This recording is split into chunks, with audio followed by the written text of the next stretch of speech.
Scott and Drew.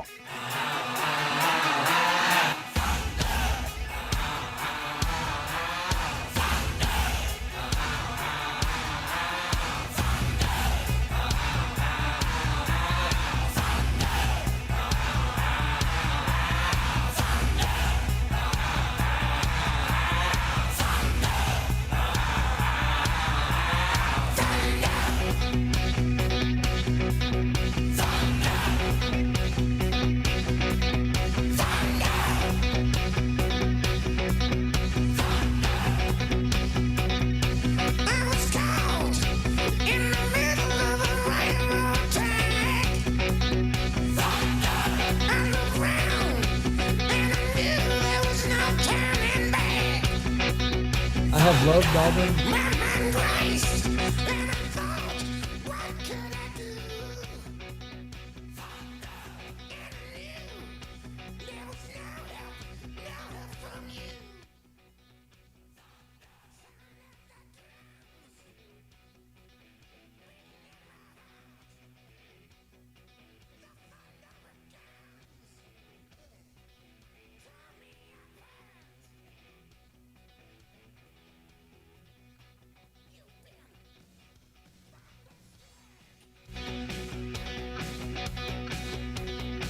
And just like that, welcome in. It is another brand new live edition of Talkin Ball on 97.7 ESPN The Zone. Chad, sorry about that. Just kind of falling asleep here at the wheel. We are live from Bill Penny Toyota along University Drive, sitting out here in the service department, getting you ready for what will be another fantastic Monday edition of Talkin Ball live here from Bill Penny, Monday through Friday, 7 a.m. to 7 p.m., and then on Friday, 7 a.m. to 5 p.m., they can take care of all of your car service needs. It is the Bill Penny Service Department. And while you're out here, make sure you test drive for your chance to win $5,000. All you got to do is head on up at the showroom, test drive one of these fine Toyotas. And trust me, it doesn't matter. You can come on out here. They will finance you. They will get you in a brand new Toyota. Bill Penny Toyota, right here along University Drive. Folks, we've got a lot to get to on this Monday. I know we didn't have a lot of action, so to speak, as far as college football goes. Really, only had one game, the Army-Navy game. But there was college basketball. There was the Heisman Trophy. There's transfer portal news to get through for Auburn. Steve Sarkisian gets a Texas quarterback transfer. Both Auburn and Alabama look good on the hardwood on Saturday. So we got a lot of stuff to get to, but we still can take your good, the bad, the ugly from over the weekend. 256-576-4977. It is Talking Ball on 97.7 ESPN The Zone. Your good, your bad, your ugly from over the weekend, and we do want to hear from you. Bryce Young makes Heisman history. So as I mentioned, we have got a lot of stuff to get to, and usually – you know, you have the Heisman Trophy ceremony on Saturday. That is usually where we would start. But last night, not real late, but it was in the evening hours. And in the dark, Bo Nix, via Instagram, did put this message out there for Auburn fans. I have loved Auburn from the moment I knew Auburn. All I ever wanted to do was win a championship for Auburn. I can truthfully say that I've given everything that I have for that goal and have played in so many amazing games because of it. Auburn has allowed me to fulfill my lifelong dream of playing in Jordan-Hare and wearing the AU on my helmet. It has allowed me to compete in the SEC and be a part of some historical atmospheres. With that being said, when I came to Auburn, I planned on doing two things. I wanted to play football and graduate. I was fortunate enough to do both. I didn't truly understand how to appreciate my degree from Auburn until I received it, and I've realized that it was one of the most special honors I could have gotten. Because of that, this decision has been the toughest that I've ever made. I've made so many decisions for Auburn, and now it's time to do what's best for me. It's time that I move on to the next chapter in my life. To reach further goals, I've decided it's best to be a grad transfer and find a new start somewhere else. I make this decision with a heavy heart and a lot of growing pain. A wise man once told me that in order to be great, we have to take risks. I don't know what the next chapter of my life looks like, but I do know that whatever it is, God has ordered my steps, and he has a plan for me like he does for everyone else. I'm going to miss the moments I've had as an Auburn Tiger. To my teammates, my coaches, and my friends who have been a part of this journey and have been with me along the way, thank you. I got the experience of a lifetime, and I've accomplished my goal. I believe Auburn is a special place, and it will be when we work together. Because I believe in these things, I will always believe in Auburn, and I'll always love it. War Eagle. That was from Bo Nix last night. Bo Nix officially putting himself in the transfer portal as a grad transfer.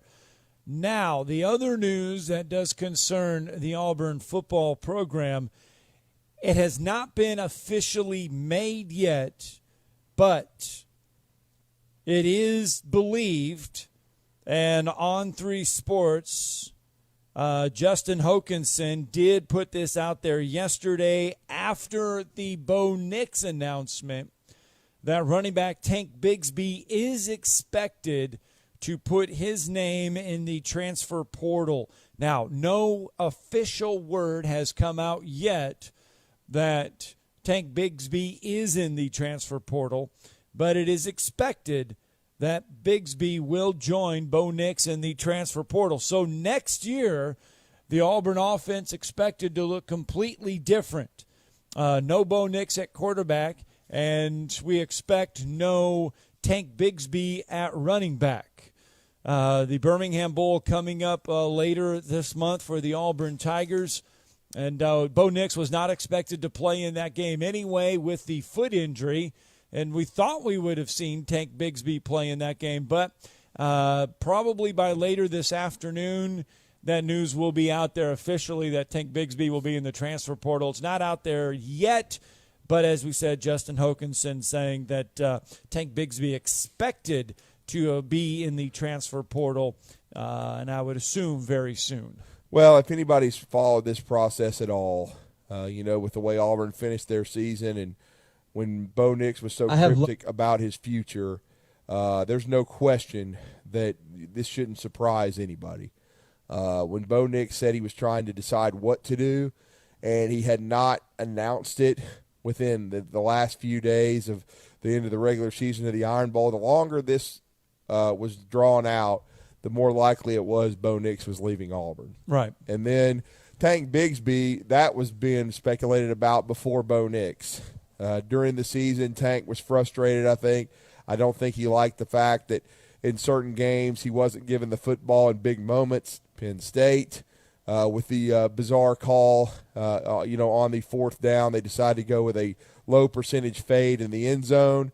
And then even South Carolina, where he needed 30 carries and probably 200-plus yards for Auburn to win that game. He got 22 carries and ended up with 164 yards. But I think all year long there was a little bit of disconnect with what was going on. And so now basically two of your top three running backs are in the transfer portal. Sean Shivers is gone. Yeah. Tank Bigsby is gone. So Hunter is really the guy that's going to have to carry the mail in the bowl game, and then we'll find out some others. But losing Bo Nix is the bigger blow for Auburn because I know T.J. Finley is there. He started the last couple games. He's somebody Brian Harsin targeted to bring into his program as one of his quote-unquote guys. But when you lose a legacy like a Bo Nix, I know he was criticized in his 3 years as a starter, but he really played pretty well considering I don't think throughout his tenure there his supporting cast was the greatest thing since sliced bread. And I think, the interesting part is I always thought, and I said it on the show many times, that Bo Nix did not fit, in my opinion, Gus Malzahn's offense.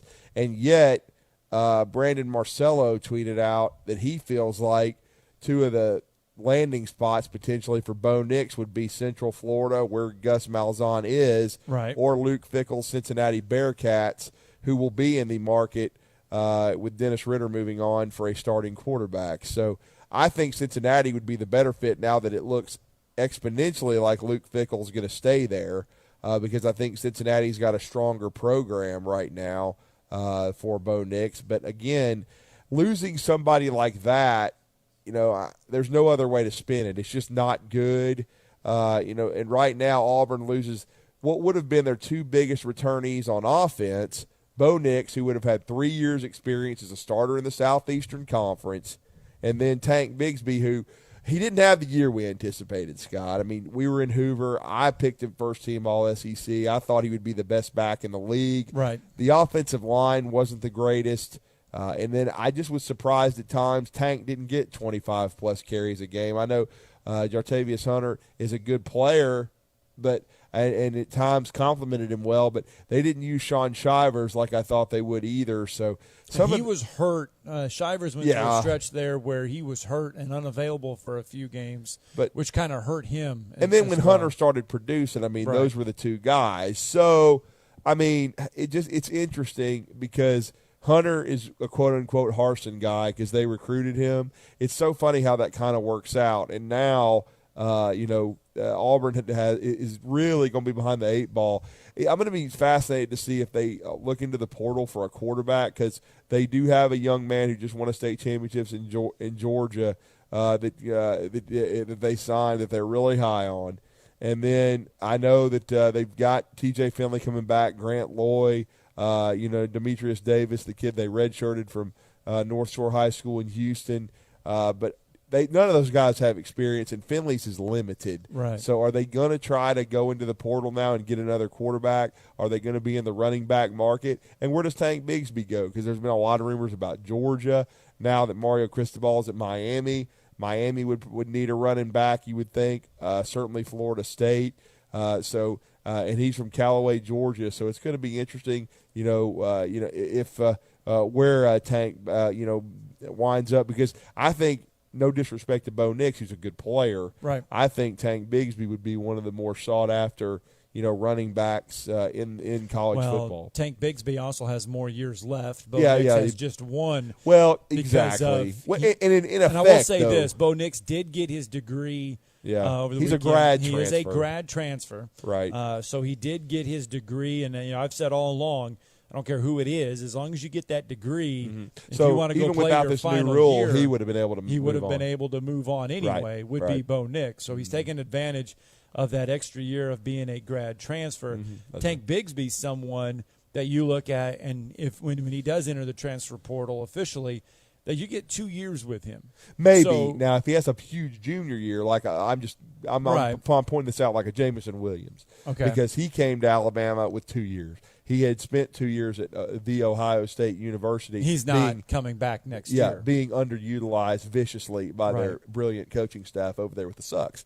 And the thing about it is, and don't get me wrong, Ohio State has an outstanding receiving core, but they obviously didn't develop him very well. But, yeah, with what Jameson Williams did, 68 catches, 1,400-plus yards, 15 touchdowns, you're thinking he's gone, okay? Right. Now, what I'm saying is if Tank Bigsby goes to the right school with the right personnel around him, offensive line, things of that nature, he could have an impact like that and be a one-year player. Now, if he were to get injured or if he didn't have the year anticipated, you're correct. It would be 2 years. But, again, this is going back to what we were saying.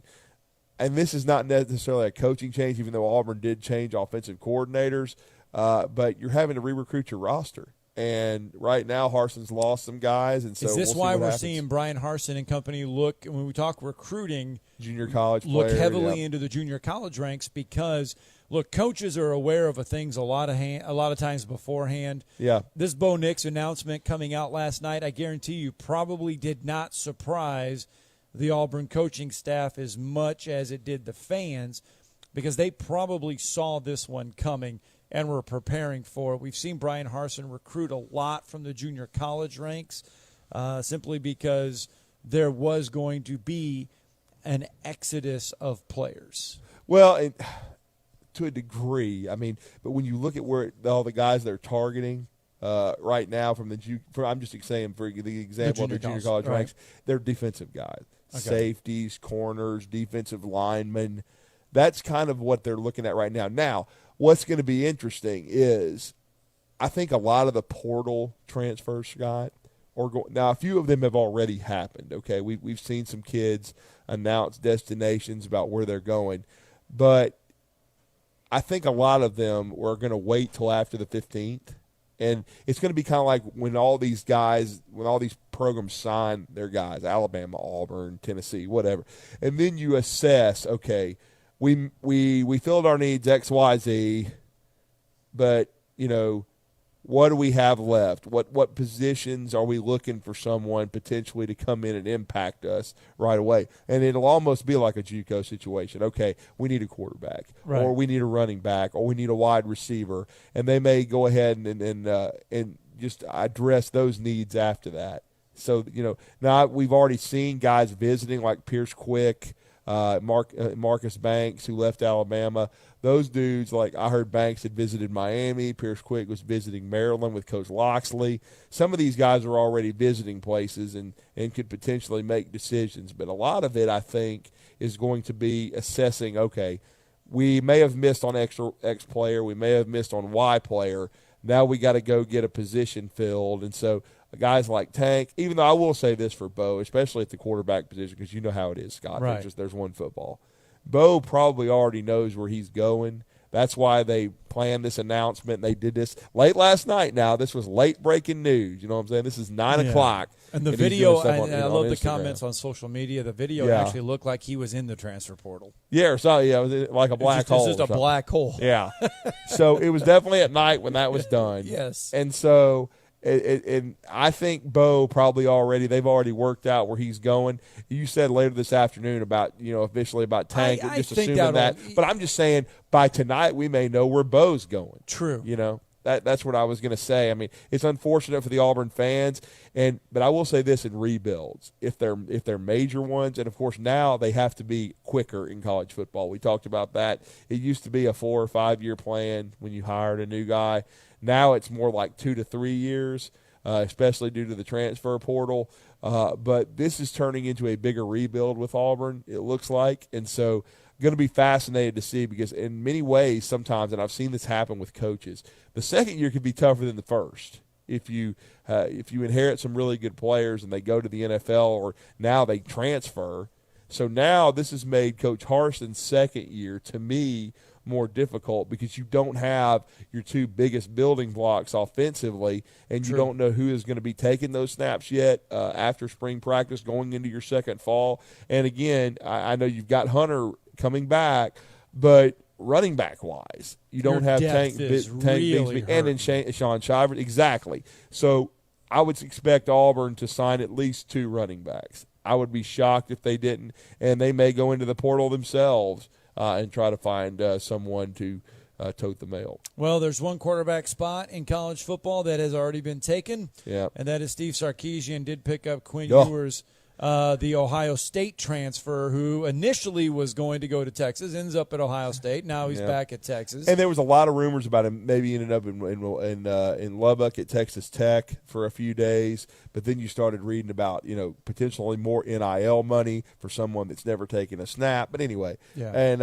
he reclassified, would have been the top quarterback in this class, Scott, that's going to sign coming up on Wednesday. Okay. But he reclassified and at Ohio State, never played, in effect redshirted, and now will be eligible at Texas immediately. But what this does tell me, to me, is that Arch Manning is not going to be going to Texas, because we've got one football. Quinn Ewers has got at least 2 years until the NFL draft. Right. I don't think Arch Manning is going to go into a situation in Austin, Texas, where he's going to be expected to wait behind Quinn Ewers, because I think everybody understands with Quinn Ewers from the state of Texas now, going back to his home state to play for the Longhorns, he ain't sitting. He's going there to play. And so, to me, it increases Alabama's opportunity with Arch, because when you look at Alabama's situation, I know they've signed Ty Simpson. They're going to sign him Wednesday. Great player, going to enroll early. But everybody knows who the quarterback is at Alabama next year, okay? Right. It's the Heisman Trophy winner, Bryce Young. If Arch Manning signed with Alabama, he would have to, battle Ty Simpson for the job, but it would be wide open that next spring. So that would increase Alabama's chances. If Lane Kiffin weren't despised, it would increase his chances, but he is not liked by the Manning family. And to top it all off, Jeff Lebby is in Oklahoma. So does Oklahoma enter this sweepstakes under the new coach, Brent Venables? Certainly, but they've got Caleb Williams, but he would be going into a draft year. So it's really just going to be interesting to see how it affects Arch and what he's done. And then, of course, Arch also considering Georgia. All right, Bama Mark with us on a Monday. Good morning, sir. Yes, good morning to y'all. I was going to tell you where Bo's going. He's going down there where Gus is at. His daddy's going to be hired on to staff down there, and his Bo's little brother is going down there too. Oh wow, that would be quite a. I mean, I know there's been a lot of Bama Mark speculation about if Patrick Nix would leave Central of Phoenix City.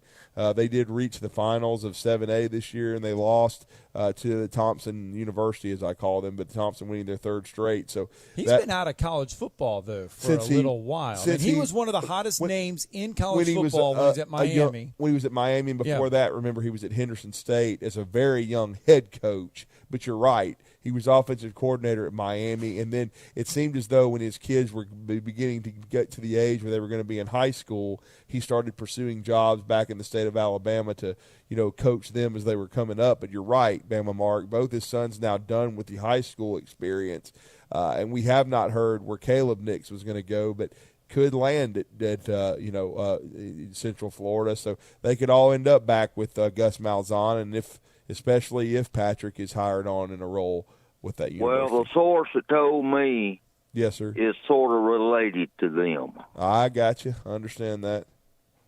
So I just want to give y'all insight on it. I believe that's going to happen. Well, we appreciate you calling and letting us know. Any other thoughts? All righty, thank you. Yes, sir. Thank you. All right, let's get our break in, because when we come back, going to shift our attention. I told you we had a lot of stuff to get to, but we also want to talk some Tennessee football. There's another and some development Tennessee there as well. Basketball there. So let's get our break in, because Vince Ferrara will join us on the flip side as we turn it to orange.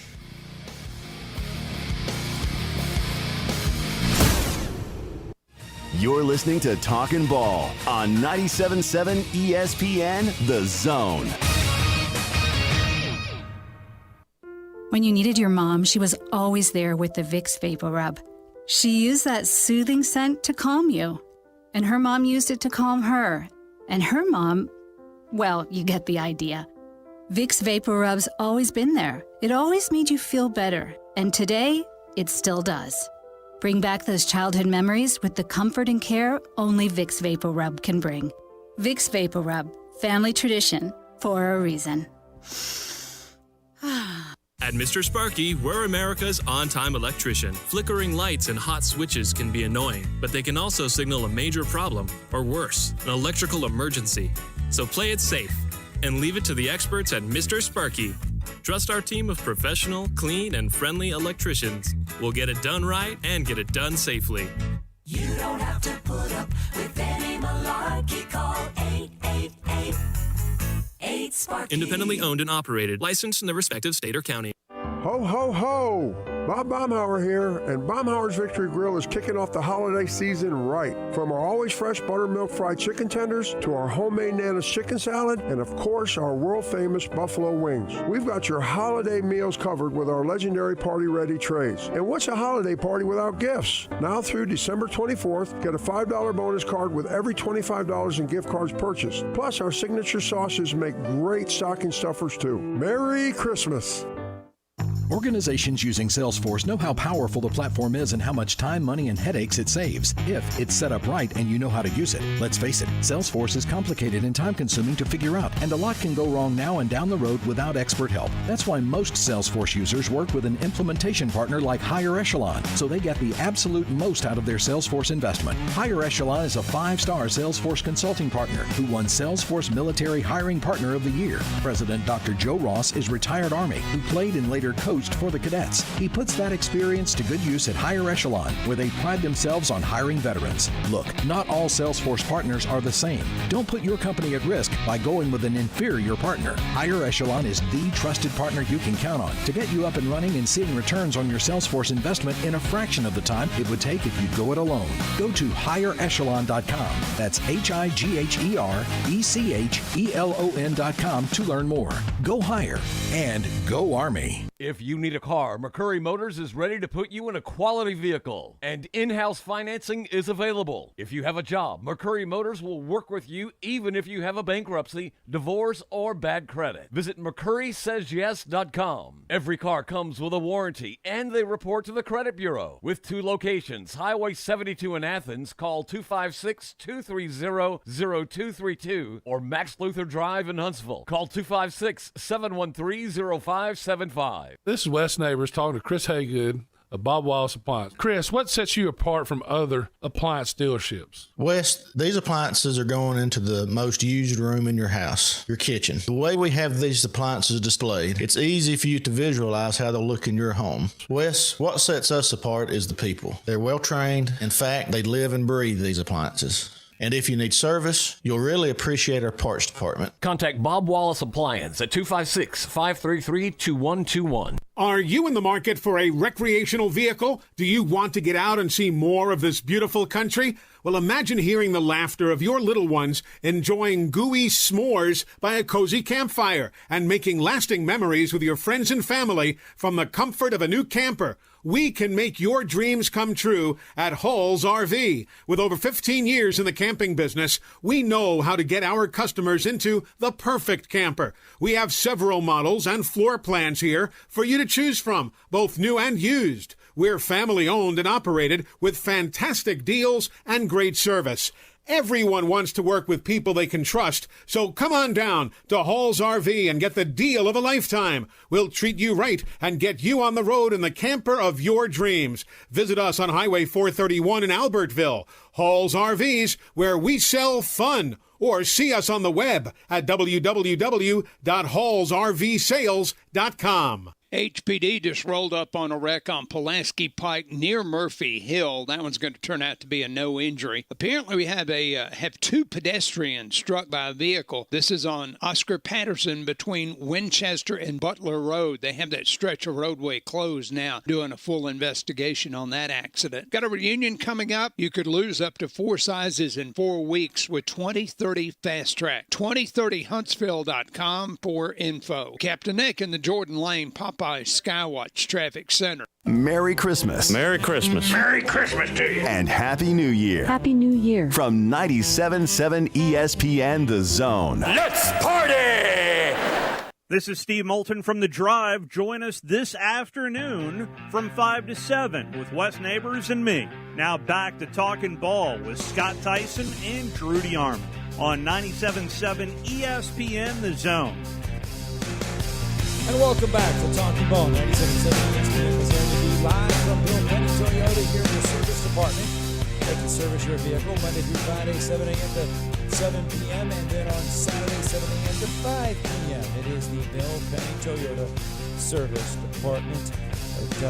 We've talked a lot about Auburn and Bo Nix and the transfer portal and everything going on there. Tank Bigsby possibly, more than likely, ready to enter the transfer portal. So some big news coming out of Auburn over the weekend. Haven't even tipped the iceberg on all the news for the show this weekend, from over the weekend, I should say. So we got a lot to get to in the next hour and a half, and that includes the Tennessee Volunteers. And some major news for their quarterback position, which, I mean, if you followed the process and the extra COVID year, this shouldn't surprise anyone. Because, again, I don't think that this gentleman was going to be a high draft pick necessarily. Certainly he was on the radar after what he did in year one under Josh Heupel. But Hendon Hooker announcing, Scott, this weekend that he would return to Tennessee for another year. We talked about the impact he had after he transferred in much the same situation as Bo Nix is doing now. He left Virginia Tech to come to Knoxville and took over early in the season and did an outstanding job, no question about it, for the Vols, and had a big year for them. Now they're heading off to the Music City Bowl to take on Purdue and try to get an 8th win. Brian Harsin, struggled a little bit in Auburn. He went 6-6 down the stretch, but Josh Heupel finished strong, getting 2 big wins to get to 7-5, really pushed Alabama to the limit. I think they got better as the year went on. And our next guest from Sports Radio WNML, also the Vols IMG Radio Network, when it comes to Vol baseball, Vol basketball as well, Vol football, That's Vince Ferrara, and he's going to join us on the Neighbors Wealth Management Hotline right now to talk some Tennessee football and hoops. Vince, great to have you back in Huntsville. You're with Drew and Scott. Good morning. Yeah, Drew, Scott, thanks for having me. Always a pleasure. Hope you guys are doing well. We are doing well. Good. And, wow, some good news for Josh Heupel. Yeah, Scott, you may be underselling that. The way the Tennessee fans are excited about this. This is great news because it drastically changes how you would expect next season to go, how fans could hope next season would go. There'd be massive questions at that position if he wasn't there. And he was by far the MVP of this team, changed the dynamic of the season completely when he came in for, let's not forget, an injured Joe Milton in the pit game. So he wasn't selected out of the gate after the competition in the preseason, which included Harrison Bailey, who eventually transferred, Brian Maurer, who also transferred. So it was bizarre how they ended with Hendon Hooker, because you don't know if Milton doesn't get hurt in that pit game, how long it takes them to make the decision based on play. And Milton would flash, but he'd miss on the deep throws, which Hooker was so much better at, and he wasn't seeing the field. He was missing open receivers. He's holding on to the ball. He'd make some plays, but he'd miss on others. And many feel, including myself, that if Hendon Hooker starts that pit game, they beat the eventual ACC champs with a Heisman Trophy finalist on their team. And then if Hooker doesn't get hurt at the end of the Ole Miss game at home, then who knows how that game ends? Because remember, Milton ran out of bounds on the final play. So maybe Hooker gives them some magic on that drive. So I think that's why fans are viewing next season on a completely different level with Hendon Hooker. Like, hey, we should have won those two games, then we'll be even better than that. So now you start to really add wins to what, as Drew, you mentioned, could be an 8-win season for, I believe, it's the fourth time in the last 7 years, despite all this craziness, that they could get to 8 wins.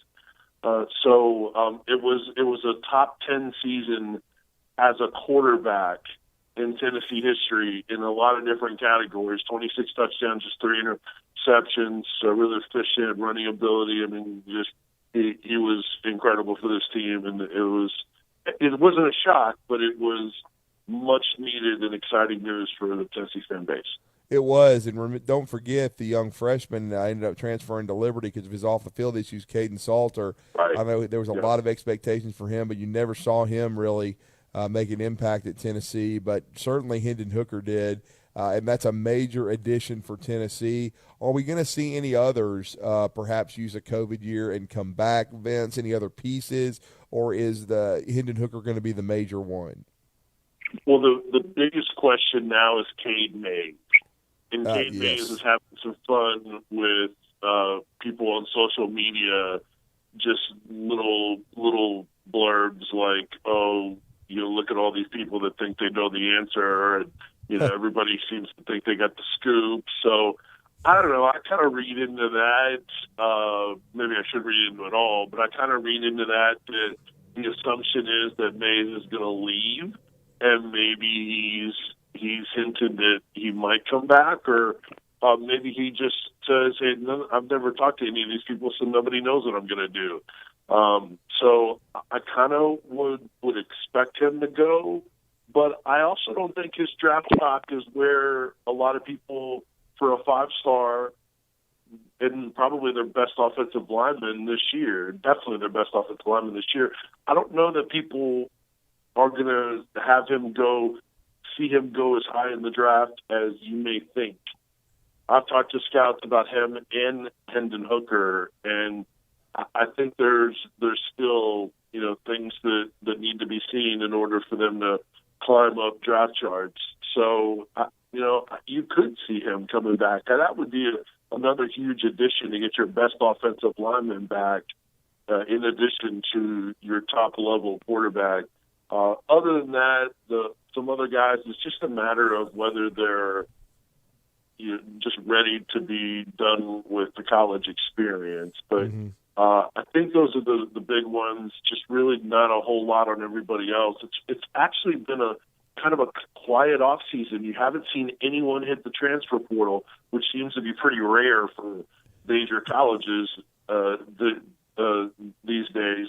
And then, you haven't had a bunch of people declaring. The only thing that wasn't the best was Alontae Taylor, who is playing in the Senior Bowl, but he's skipping the bowl game to get healthy because he dealt with a foot injury late in the year that he didn't say anything about. So that's understandable.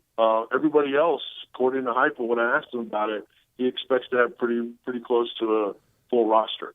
Vince, that has to be probably the best news for Tennessee fans, though, after having to go through what they went through last year with everybody, the mass exodus, the transfer portal, everything else, that this year is all quiet right now. Hendon Hooker comes back. I mean, that just has to be a breath of fresh air.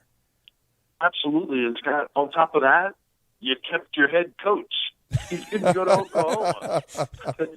So it wasn't quiet per se in the discussion because we had to put up with all that talk during the process until Oklahoma. And Heupel actually came on our radio station, and he wanted to do an interview on our station on the Eric Ames show, and he wanted to do it. He didn't come out and make any sort of, specific declaration like Lincoln Riley, I'm not going to LSU, any of that stuff. But he wanted to try to calm the waters a little bit. Certainly it would help him in recruiting. And then it turns out that Oklahoma hired Brent Venables. So it couldn't have worked out better so far the offseason for Tennessee with all those things as you referenced. Yeah, and it looks like right now they have a chance to return their entire staff. Is that correct, Vince?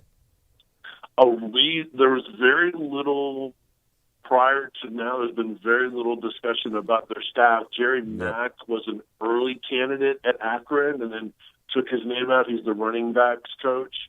Might have been a little talk about one or two others, but boy, that would be another really huge thing. Jeremy Pruitt every year had massive turnover on his staff, including changing coordinators after a season because he hired someone that wasn't a fit that he ended up micromanaging.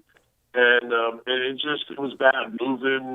Terrible move. They had their tight ends coach moved him to linebackers coach, so that position wasn't coached to its best of the ability. And then obviously you had all the recruiting investigation that came out of it. So, man, position and assistant coach continuity is huge. And I know Alabama's overcome it, but I don't want to hear the comparison to Alabama with everything. They're kind of in a different planet. You can't just always compare yourself to Alabama and what they do. And there's everybody else that you need to compare to. And for the most part, Clemson and many others, if you have staff continuity, it will lead to your players improving and being able to recruit to them properly and guys being happy. And this team had fun. The culture was improved. So everything you can keep in place from last year, this past year when it went really well, will only help you build that, be able to sell it, which things have really picked up in recruiting. And I think encourage more guys to come to stay and return and be a part of it, but also be more attractive in terms of the transfer portal, which is something they're going to certainly be looking to add. Yeah, and speaking of kind of piggyback off that, how much of a surprise was it that Tyon Evans left the team? He was the leading rusher. I know he had some injury issues. He's now transferred to Louisville. Is running back a position where Tennessee may be looking in the portal to add someone before spring practice, or what? Because we strongly believe Tank Bigsby is going to go into the portal from Auburn. I mean, that could be another potential destination for him. But talk about what happened with the Evans situation and what Tennessee may be doing going forward at running back. Well, it was a little bit of a surprise in why he would leave without just going to the NFL. And there was some talk about him, wanting to go to the NFL, but he was banged up all season. Yeah. Also some talk that he was missing some classes and things like that. So not sure why he wasn't happy, but this coaching staff really liked him. And when he was healthy, he played. So, yeah, maybe at times, and there weren't very many of them, but at times when he and Small were both healthy, Jabari Small would often get the first carry, but Tyon Evans would still play more. Now, again, there weren't very many games where both of them were healthy, but I don't know if that kind of stuff bothered him or what, but it just didn't make a whole lot of sense that he didn't try to make this happen, because he was their best running back when healthy this year. It doesn't surprise me that, big Power 5 school like a Louisville would be interested in him and bring him in. He's got NFL talent if he puts it together and he stays healthy. So, yes, they will be looking in the transfer portal. They're also looking to add in the signing class, because they don't have very many scholarship running backs coming back next year. Justin Williams is a former West Virginia commit that's a 4-star that it's down to Tennessee and Auburn for him. So he's a guy that they could add on signing day. They have a couple in the current class, but I do think that will be a position they will look at. There's all positions that they will look at in the transfer portal. But as you mentioned, if you got Tank Bigsby out there, everybody's going to be looking at him. Well, at least they got the bowl game coming up here in Nashville, something that I'm sure a lot of people at the beginning of the year, if they would have said Tennessee is going to have 7 wins, end up in a bowl game, they probably would have laughed at you. Well, I think there are some fans that were really, really optimistic, but those are people that thought that Joe Milton would have a great year, and I think the season would play out a little bit different. I think still realistically, you have to be really happy with it. But you're right, though. Most people didn't look at it that way, that it would be a stretch to get to 7 wins in Music City. But, what's crazy is they played probably better than that 7-5 record, because they were competitive in their losses. I mean, against the best competition, the game kind of got away from them in the second half of those games. But they he still came out of it like, wow, they actually made plays. Cedric Tillman having a 200-yard receiving game against the Georgia Bulldogs, which kind of set the table and showed even more of that vulnerability in the back end that Alabama fully exploited in the SEC championship game. So they eye test, they looked a little bit better than that, and that's even more encouraging for them. I think, though, what's crazy is that there was a fair amount of fans that were disappointed that it ended up being Nashville in the Music City Bowl after the season had played out, because I think some fans had their sights set on Florida, one of the bowls in Florida. Certainly I was talking about it. A number of us were talking about it. It was a real possibility for them. And just adds a different level of prestige to go to one of those bowls. I'm from Florida. I go there every Christmas, so I was certainly pulling for the Outback Bowl specifically, or the Gator. But I think fans wanted to be able to brag about that and then possibly match up with a Penn State. But other than that, it's still, when you sit back, take a deep breath and reflect, it's still a really good accomplishment and an opportunity to get 8 wins again. And I think fans in the state especially can get to that bowl easily, so they'll come around and get excited about it, and I think you'll see a packed house in Nashville. Yeah, no doubt, Vince. And just quickly, your thoughts on the basketball team, ranked 13th in the country, 7-2 under Rick Barnes. What's impressed you thus far about the UT basketball? Well, it's crazy. It shows what the standard has changed to. So many more people are talking about their 2 losses than any of their wins. Their best win is against North Carolina as a name program up in Connecticut in the preseason tournament. But North Carolina is not what they usually are. So I think fans are still a little bit worried, in some areas about this team. Rick Barnes has had some postseason disappointment, so they like this team. They want to believe in this team, but there's still a little bit of a nervousness. They jack up a lot of threes, and I don't think that's their best recipe for success. They had a terrible shooting game against Texas Tech. I think they're a better three-point shooting team than that. But I think it could be a little bit of fool's gold if they think that they're going to go through SEC play and the NCAA tournament, jack it up, 35, 43. That's for some teams like Alabama and some others. I don't think that's Tennessee's best route. I think there's some areas in the post where they haven't played their best, but they have ability to. So I said it all off season. You can't judge this team right now fully. You have to judge them later in the year with all the new parts. So I think they have plenty of ability, still got a lot of work to do to play up to their full potential level. No doubt. Well, great stuff, Vince. Let everybody know how to connect with you guys over at Sports Radio WNML. You're going to have full coverage of signing day coming up. Of course, the bowl game, Music City Bowl, and then UT Hoops.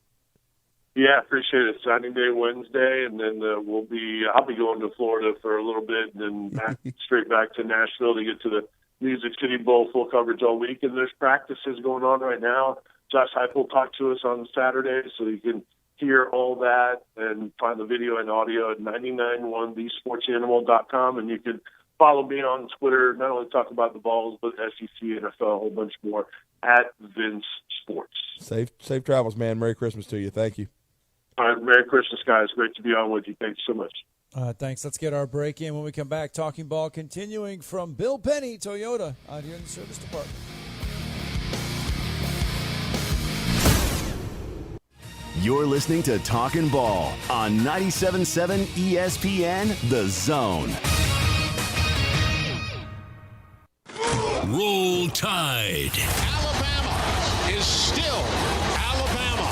Tune in New Year's Eve. Touchdown, Alabama! It's the Crimson Tide and the Cincinnati Bearcats in the Cotton Bowl, live from AT&T Stadium in Arlington, Texas, in the college football playoff semifinal. Our coverage begins at 11:30 on your home for Bama football. Listen to Alabama football all season long on 97.7 ESPN, The Zone.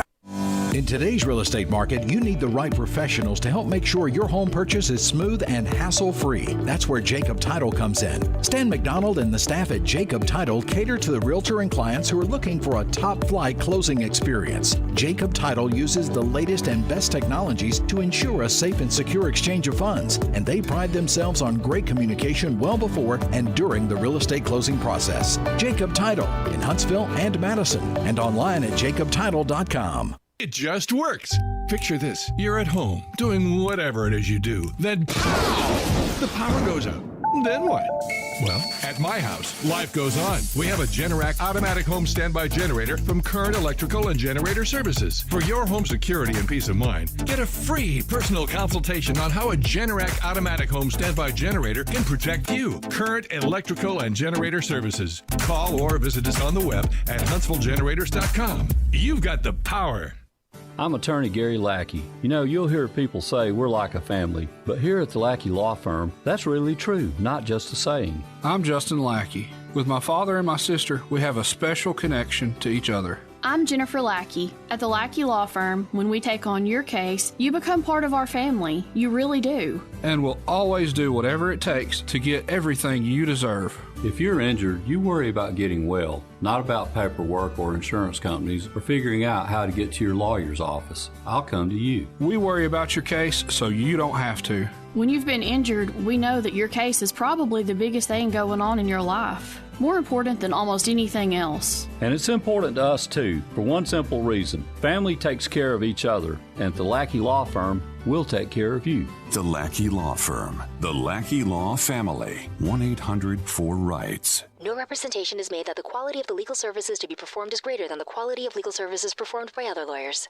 I'm Chris Haygood at Bob Wallace Appliance. Hey, Dad, if someone gets an appliance for Christmas, how will Santa get it down the chimney? Magic.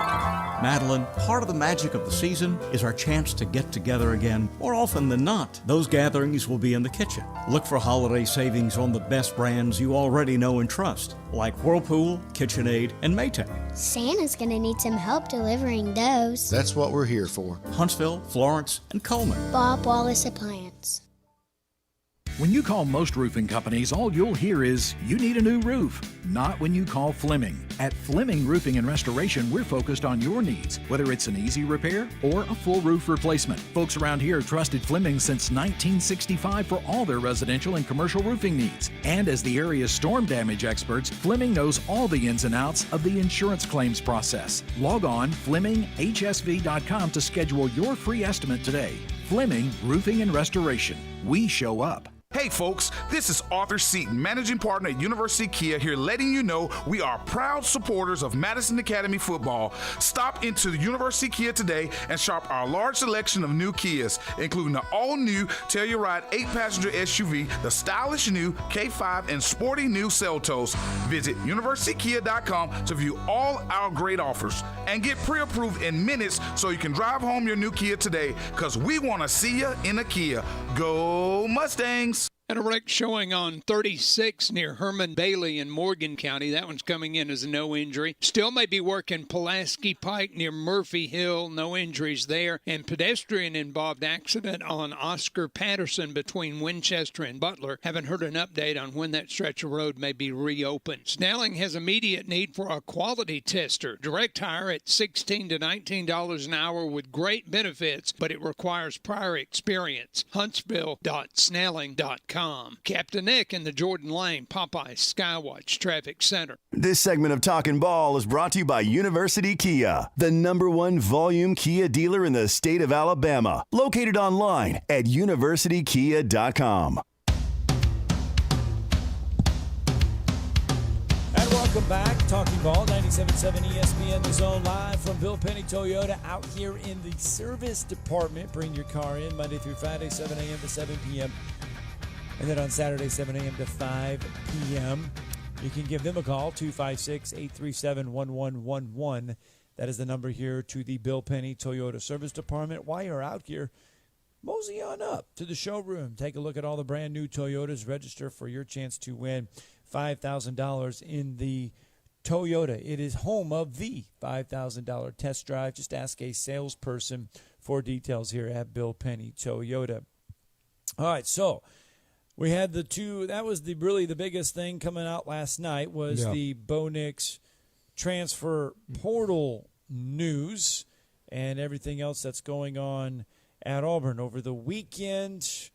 The other big news that came about, and we alluded to it Saturday in our Saturday show, we alluded to it all last week, that we had great feeling that Bryce Young would indeed become the first Alabama quarterback to ever win the Heisman Trophy, fourth Alabama player to win the Heisman Trophy. That is indeed the case. Bryce Young finishes first, wins the Heisman Trophy. Aiden Hutchinson finished second, but it is worth noting that Will Anderson had the third most first place votes in all of the voting, just didn't get enough of the other votes. But Bryce Young, your Heisman Trophy winner. And I saw Steve Moulton released his on social media, his ballot. I put mine out there as well. Yeah, I was going to say, I'll let you release yours to the listener in just a second. But Steve Moulton had Bryce Young as expected, and then Aiden Hutchinson, who finished second, which is a joke. And then he put Kenny Pickett third, I believe. And to me, voting Will Anderson off, not even in the top three, and having Aiden Hutchinson ahead of him when every stat Will Anderson was better. I just don't think you can do that. I tweeted it at Steve, like I said, you can't tell me that Aiden Hutchinson should be voted ahead of Will Anderson when in every statistical category he was better. And he played in the SEC. Now, Aiden Hutchinson deserved to be there. I've said that repeatedly. I'm not saying he doesn't. and he had 3 sacks against the Ohio State University, and they beat Ohio State, which was glorious. Which I cannot is where stand Ohio I think State. Aiden Hutchinson garnered got a lot of his votes. attention because it was an 11 a.m. kick, and a lot of people put Michigan in that situation where they had to win it. It was a lot of attention on Michigan. He delivered in a game that captivated a lot of people's minds. That's where Aiden Hutchinson separated himself. And then, right or wrong. In your ballot, where did Mine you go? was I put Bryce Young number 1. Right. I put Will Anderson number 2. Which is what I would have done. And I put Kenny Pickett number 3 because I looked at Kenny Pickett's numbers, and Pitt did get to their championship and game. they won. And he threw for over 4,000 yards. Yeah. And if any other year where Bryce Young doesn't do what he did in the SEC championship game, or you don't have these other guys, Kenny Pickett most years wins the Heisman with those numbers. Yeah. So I felt he deserved to be up there at 3. I felt Will Anderson deserved to be 2 simply because you look at his numbers, and it is the most outstanding player in college football. And for the most part, Bryce Young's numbers were good, but for the most part, I thought Will Anderson, you take Will Anderson away from that Crimson Tide defense, and it's a big hole. And to me, that's outstanding. All right, we'll talk more Heisman. We got to get into this conversation more coming up in hour number 2. We're going to hear from Bryce Young. Devontae Smith did a message for Bryce Young. We've got to hear that. So we're going to kick off hour 2 with the Heisman. Get your thoughts on the Heisman Trophy, 256-576-4977. That's how we kick off hour 2.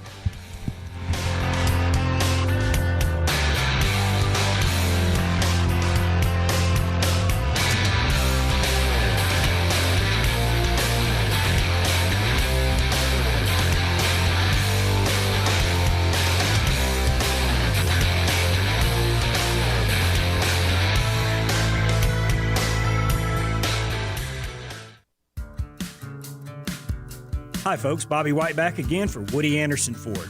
And while placing a custom factory order is a smart way to save big and get exactly what you want, it's not suited for everybody.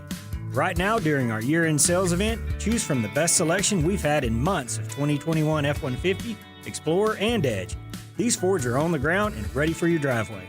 Woody Anderson Ford has financing as low as 0% for up to 60 months on most 21 models, and 22 Edge has up to $2,000 in bonus cash. If you're like me, you've seen more and more Bronco Sports running the roads in Huntsville and Madison. Come take one for a test drive and you'll see why folks rave about it. It's Woody Anderson Ford's year-end sales event with 0% financing for 60 months or up to $2,000 in bonus cash, and it all ends November 30th. Come in to Woody Anderson Ford. We're America's best-selling brand. Woody Anderson Ford, corner of Jordan Lane and Sparkman Drive. Hope to see you soon. WZZN, Union Grove, Huntsville, Alabama. 97.7 ESPN, The Zone.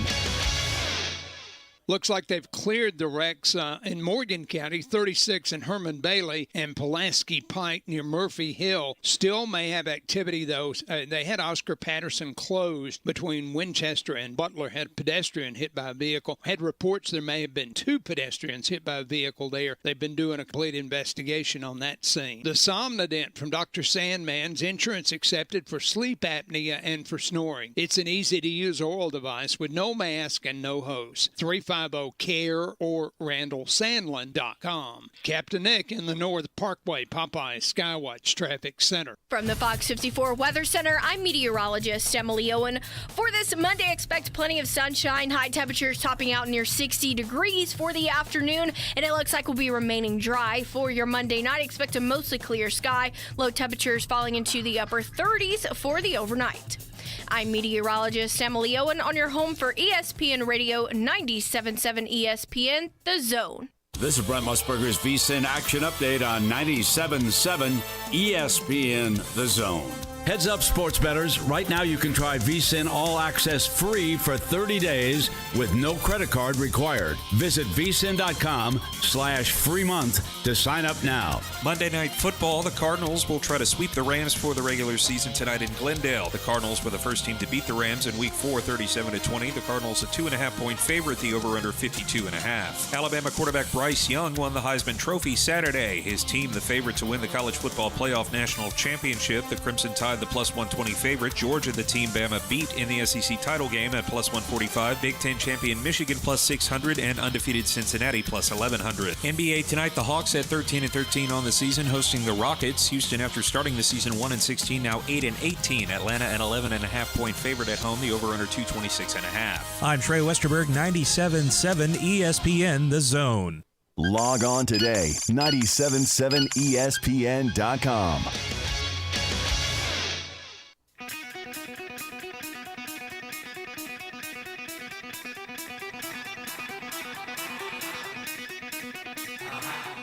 Welcome to Talkin Ball with Scott Theisen and Drew DeArmond. Call into the Neighbors Wealth Management Hotline now, 256-576-4977. That's 256-576-4977. Now, here's Scott and Drew. And just like that, Talkin Ball, 97.7 ESPN, The Zone.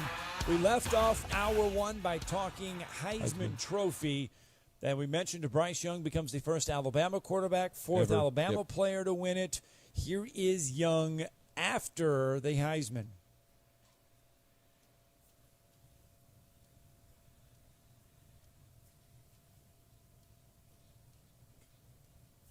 Well, we will get to that. I don't know why that did not play, but let's try this real fast.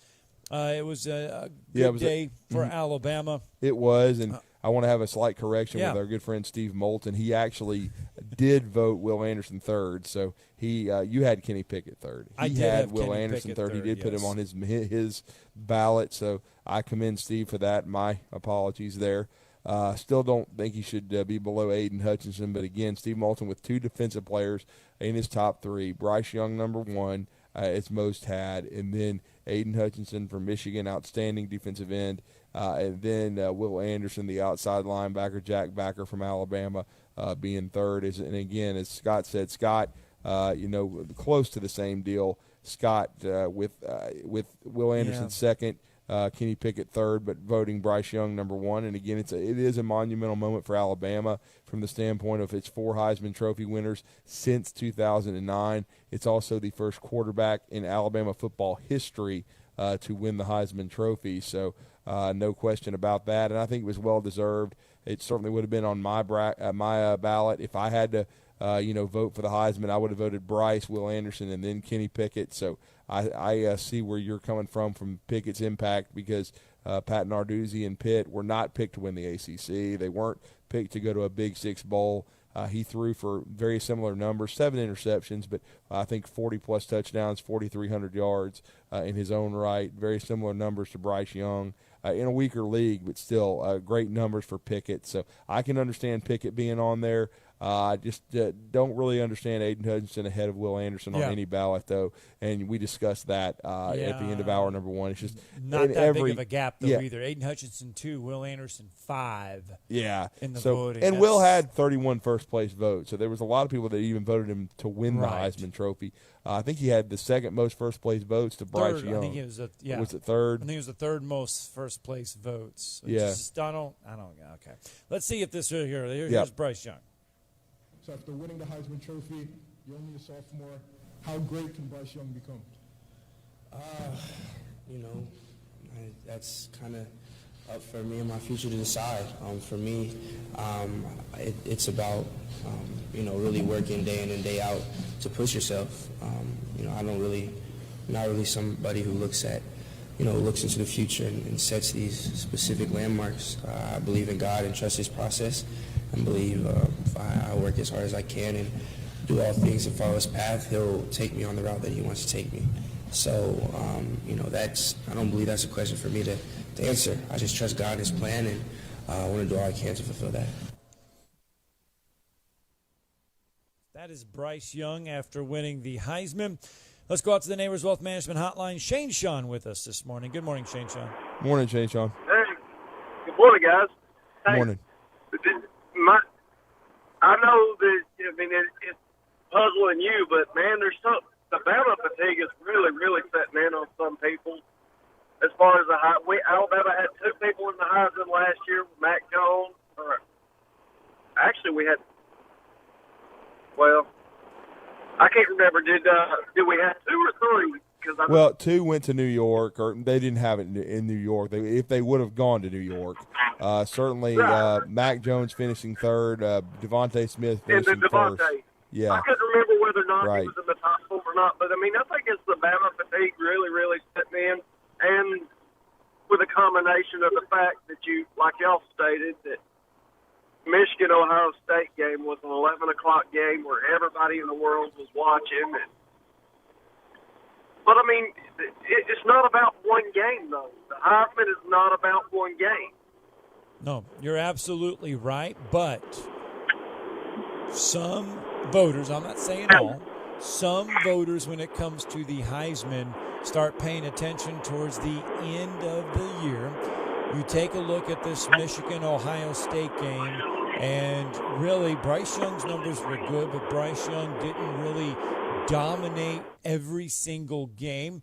Will Anderson's numbers were steady. Here comes Aiden Hutchinson, and all of a sudden the TV cameras, the coverage, and everything is just all over this one guy. And people that weren't paying attention or don't pay attention all of a sudden just see Aiden Hutchinson from top to bottom, and bam, he captivated a market. And it's just the timing of how things, I think, worked out. I'm not really buying that because you're talking about seeing top to bottom. They watched him play one game against Ohio State and then against Iowa. I mean, before that, he wasn't even on anybody's radar. Nope, that's why I'm saying they don't pay attention to the whole body of work lots of times. They pay attention to a small sample, and that is where a lot of these voters go from. And if they can put somebody in there, probably not from Alabama, then that's what they'll do. I'm actually fine with them leaving Will out of the Heisman. He wasn't going to win it anyways, but what I am really upset about is them giving, Jordan Davis the best defensive player in college football, and then I think it was Will Anderson wasn't even a finalist for the Lott Award. Yeah, we talked about that. That was a joke. Yeah, that's what I'm more upset about than the Heisman, because Will wasn't going to win it anyways. Bryce had this thing locked down. So that don't bother me as much as him not being able to, win the awards that he actually deserves. Well, and it's interesting you say Bryce has had it locked down. I did not see, and I've been trying to find, I did not see the amount of votes, the number of votes. He won by over 600. He won by over 600 votes. I mean, that's what they showed the night of the award. Okay. Yeah, well, and Freddie Kirby points out, and I thought this was the case. He wouldn't have been in New York, more than likely, Scott, because as you said, every now and then they'll have 4 or 5 guys, but usually it's 3 to 4 as finalists for the Heisman. And then on your ballot, you can only vote for 3. But last year, Alabama actually had 3 of the top 5, Sean. Najee Harris did finish 5th in the Heisman balloting. Mac 3rd, and, of course, Devontae Smith 1st. That's what I thought, but I didn't want to, say something that wasn't true because I couldn't remember.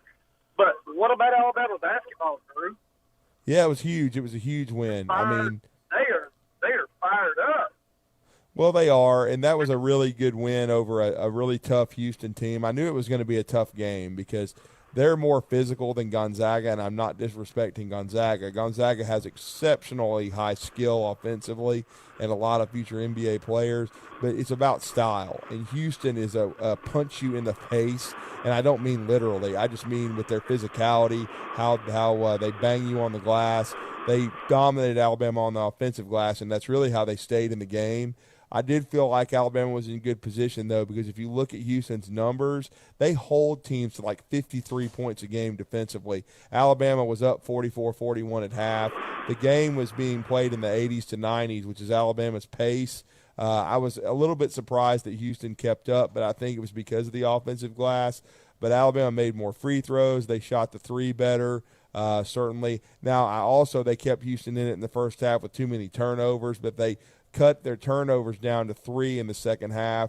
And then You just saw the transcendent talent of a J.D. Davison down the stretch. He made 2 winning plays that should not be overlooked. I mean, the follow-up dunk to give them the lead with 32 seconds to go, and then on the last play of the game, where I know there was some controversy, but it's really not controversial because the ball was not in the cylinder, and I thought J.D. made an exceptional high IQ basketball play. You've done a lot of basketball, but no, he did. That ball wasn't even close in the cylinder there. And you've done a lot of sidelines, and so he knocked it away and knocked it out of bounds, where not to give Houston a chance to shoot the ball. That was a Final Four crew.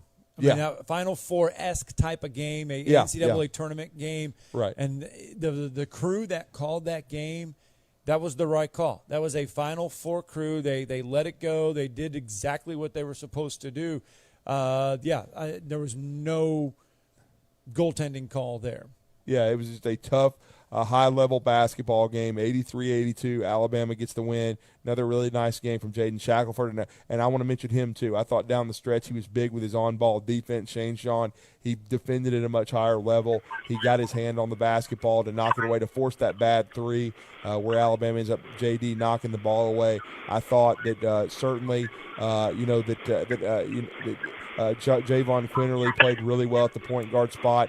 It's 2 really good wins for Alabama, and now they've got an interesting test on the road at Memphis. Memphis not playing well at all right now, but still a lot of individual NBA talent led by Imani Bates, and so it's going to be an interesting matchup for Alabama Tuesday. That will be on ESPN at 8 o'clock Central Time, but the Tide headed to Memphis for another high-level contest. Yeah, no doubt. You said that Houston wouldn't literally punch you in the face, but after watching that video of what they did to the trash cans and stuff Houston did, their coaches and players, man, I'm not so sure about that. Well, and that was unfortunate, and I know that Kelvin Sampson called Nate Oates and Greg Byrne yesterday to apologize for that. And of course, one of Houston's student athletes did help clean up the situation, pick up a lot of trash. I watched that video. That's what I was going to say, man. That one kid, dude, put him in the transfer portal and had him to put him in a crimson and white jersey, man. I'd be proud to have him. Well, thanks for the call, Shane Sean. Yep. Hey, Kentucky lost. It made it even better. Notre Dame beat Kentucky in basketball. Kentucky, we've almost come to expect Kentucky losses, so we really haven't talked about it today. And, of course, we haven't heard from our good friend Jeff. So the final vote numbers did look like this. Bryce Young had 2,311 points. Yeah. Aiden Hutchinson, 954. Bryce had 684 first-place votes, 107 second, and 45 third-place votes. So 45 people, media members, felt Bryce Young did not even deserve to finish higher than third. And those folks should never get another Heisman vote again because they don't know what the hell they're watching, but that's okay. Aiden Hutchinson had 78 first-place votes, 273 second, 174 third. Will Anderson finished with 325 points. 399 is what C.J. Stroud finished. So Bryce Young was about 74 votes behind from getting an invite to New York City. 31 first-place votes for Will Anderson, 79 second-place votes, and 74 third-place votes for Will Anderson. So those were some of the numbers. Kenny Pickett finished with 28 first, 197 third-place votes, 175 second-place votes, had the second most second-place votes behind Aiden Hutchinson. Oh, and then Will Anderson with 31 first-place votes, right? Yeah, that put him third. Bryce Young had 684, Aiden Hutchinson 78, and Will Anderson 31. So he had the third most first-place votes, but pretty significant. And then to give a shout-out to Houston. I know Shane was just talking about that, but Jamal Sheed was the point guard, 12 points, 3 assists, who helped clean up a lot of the mess afterwards because there was even some Houston players that bumped the officials, which to me would be a situation if they looked into it heavily. Could be a suspension type deal. I don't think they will. I think it was just an emotional situation. Right. And I think cooler heads stepped in front and got those players away from the officials, let the officials leave the floor in a timely fashion. And then Houston and their coaches and their players were very upset, but it's because it meant a lot to them, and it was a high-level basketball game. But an 83-82 win for Alabama over Houston. So just really credit Nate Oates, credit the crowd. It was a great crowd over there. When our own Steve Moulton was at the game. And so it was just one of those things where, like you said, Scott, I think that was well put. It was like a Final Four, regional final type atmosphere. And we know Houston went to the Final Four a year ago, and then Alabama in the Sweet 16. You could see both of those teams making deep runs in the NCAA tournament. Auburn, impressive. Nebraska is not a great basketball team. They were out. Auburn was without Bruce Pearl, serving his first of his 2-game suspension.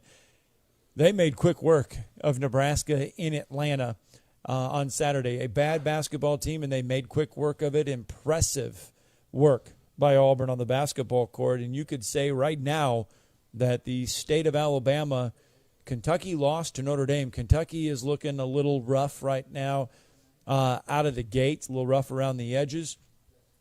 You could say right now, Drew, that the state of Alabama probably has the two best basketball teams in the SEC right now. Mm-hmm.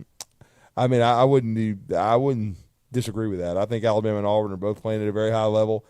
Kentucky's schedule, besides Duke, has not been tough, and they lose to Notre Dame, who I believe came in with a losing record. I think they were 3-4, so that's glorious to watch the Wildcats.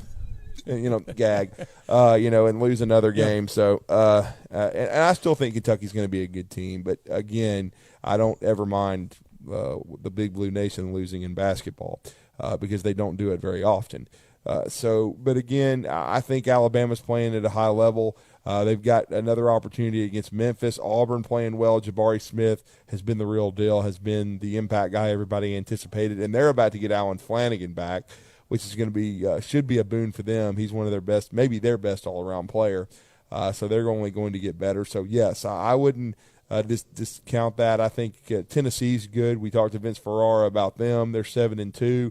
They did, have a loss in overtime the other day in the Jimmy V Classic in New York in overtime to NC State. Who got, or excuse me, not NC State, Texas Tech. I'm sorry. Yes. Texas Tech got Tennessee in overtime, and I think it was 57-52. So that was a little frustrating for the Vols, and they're 7-2 under Rick Barnes, but they're very talented. And last night, Florida, by the way, lost to Maryland 70-68, but South Carolina beat Florida State 66-65 for Frank the Tank to beat usually a very talented Florida State squad 66-65. So really good win there for South Carolina and Frank Martin, who needs them. I mean, because right now South Carolina, they're 7-2, by the way, though, is South Carolina. Yeah. LSU is 9-0.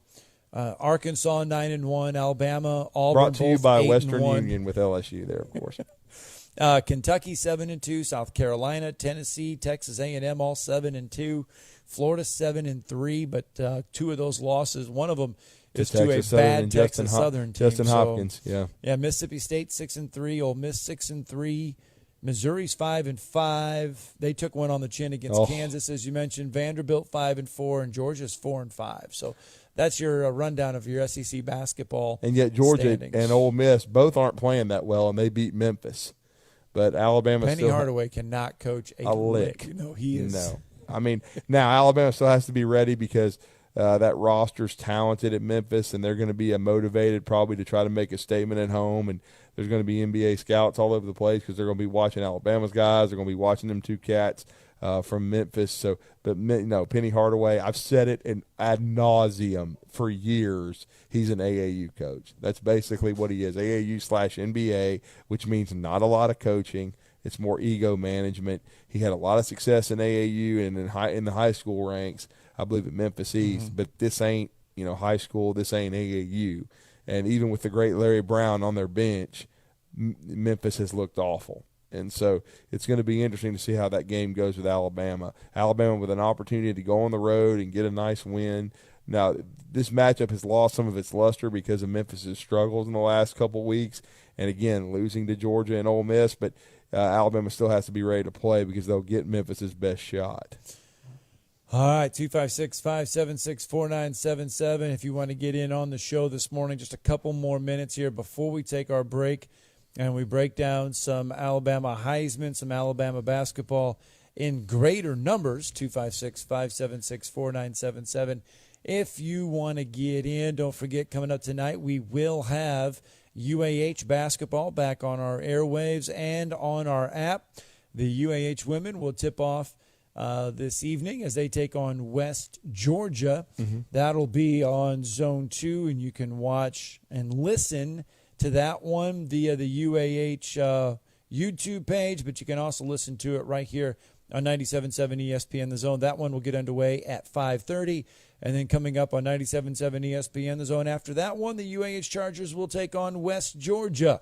On the men's side, both teams trying to get off the snide. The men trying to snap a 2-game losing streak, trying to avoid going 0-3 in Gulf South Conference play. It is a big week for both teams, especially the men. They will take on Lee on Saturday, as will the women. So for the men, you don't want to go 0-3 in conference play. You don't want to lose tonight and then have to go on the road and take on Lee and try to get that first conference win. All right, let's get that break in, because when we come back, Drew, a good friend of yours, good friend of the programs, Ryan Fowler, going to talk to us, get his thoughts on the Heisman Trophy race and Alabama basketball. Their station was there as well on Saturday. You're listening to Talkin Ball on 97.7 ESPN The Zone.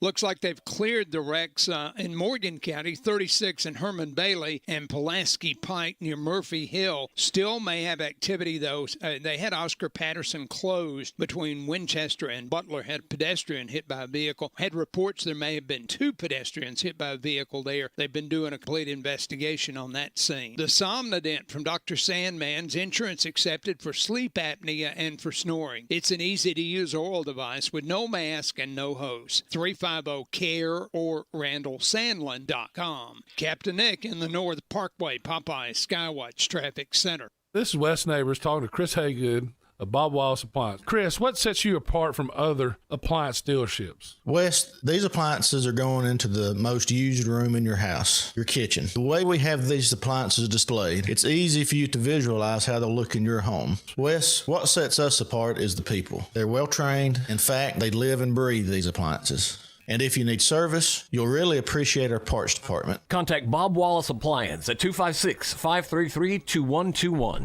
Valley Equipment Rental. Pretty self-explanatory name, no? Tom Abraham here. And look, Valley Equipment Rental is all over the Tennessee Valley, and they rent equipment, all kinds of equipment, and not just to the contractors out there, but to you, the general public, as well. Need a skid steer or an excavator? Well, they've got over 40 units to make sure they've got one for you. From huge boom lifts to miscellaneous hand tools, it's at Valley Equipment Rental on the South Parkway. And soon, they'll have a second location to handle even more equipment. More on that to come. Take your taste buds back in time with a trip to the all-new Bubby's Diner, offering a variety of mouth-watering food from delicious starters to 50s-style diner food and meat-and-free meals, featuring owner and Huntsville native Chris Bubby Belcher's family's homemade recipes. Open Monday through Saturday for breakfast, lunch, and dinner at 8412 Whitesburg Drive in the former Gibson's Barbecue. Drive-in, drive-through, carry-out, or curbside pickup with delivery coming soon through Grub South. Bubby's Diner, home of the Donut Burger. When you needed your mom, she was always there with the Vicks Vapor Rub. She used that soothing scent to calm you. And her mom used it to calm her. And her mom, well, you get the idea. Vicks Vapor Rub's always been there. It always made you feel better. And today, it still does. Bring back those childhood memories with the comfort and care only Vicks Vapor Rub can bring. Vicks Vapor Rub, family tradition for a reason. Jesus tells us to go the second mile. Well, sometimes it's hard enough to go the first mile. But when the Lord is number one in our lives, we not only go the first mile, but we embrace the second mile. We can talk all we want about Jesus and how important he is to us, but we show it in the second mile. And the second mile the world is changed. In the second mile, the difference is made. In the second mile, the lost world sees Christ in us. Hey, I'm John Dees, pastor of Cross Point Church. We're smack dab across the street from the YMCA in Madison. And check us out at cpcfamily.org. Orange is the color power of construction, the color of Kubota and Huntsville Tractor and Equipment. Those who need to get things done trust Kubota's mini excavators, compact track loaders, and the best keeps getting better with the all-new mini compact loader from one of the top dealers in the country. More than 50 years of family service, every part in the book, and folks who know what to do with them. You'll be seeing orange with Huntsville Tractor and Equipment. Come on, let's go to work. Have you ever found exactly the right new car or truck with the exact features that you want and nothing else? Well, at Woody Anderson Ford, we can promise you just that. Hey, Bobby White back again, and you can now factory order your new Ford today, and you'll get your new car or truck exactly the way you want it. And there's no extra cost to custom order. Plus, you get $1,000 off MSRP on top of any additional factory rebates. This applies to 2021 F-150, Explorer, Ranger, and Expedition. It's a win-win with a custom order at Woody Anderson Ford. You get the colors, the features, and the options that fit your life. Plus, you get notified when it's built, shipped, and ready to deliver. Listen, buying a new car or truck is likely the second largest investment you'll ever make. So why settle? Get exactly what you want with a custom factory order today. And get $1,000 off MSRP. See how at WoodyAndersonFord.com or at the corner of Jordan Lane and Sparkman Drive. Hope to see you soon. Touchdown, Boilermakers! Witness tomorrow's NFL stars this month at the TransPerfect Music City Bowl. First down, hand off, tailback, right up the middle to the 30. He's out of here. 20, to the 10, crank up Rocky Top. Touchdown, right up the middle. Don't miss a second as Tennessee and Purdue, two of college football's top programs, go head-to-head on Thursday, December 30th at 2 p.m. inside Nissan Stadium. For more information on this year's game, including ticket availability, visit MusicCityBowl.com. Presented by the Tennessee Lottery. Leaving his mark on sports talk radio with a paddle. Thank you, sir. May I have another? Join West Neighbors weekday afternoons on The Drive, 97.7 ESPN, The Zone.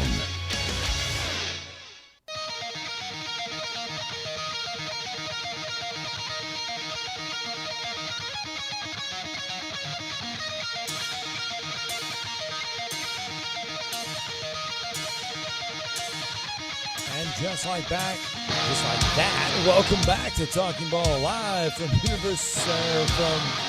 let's just try this over.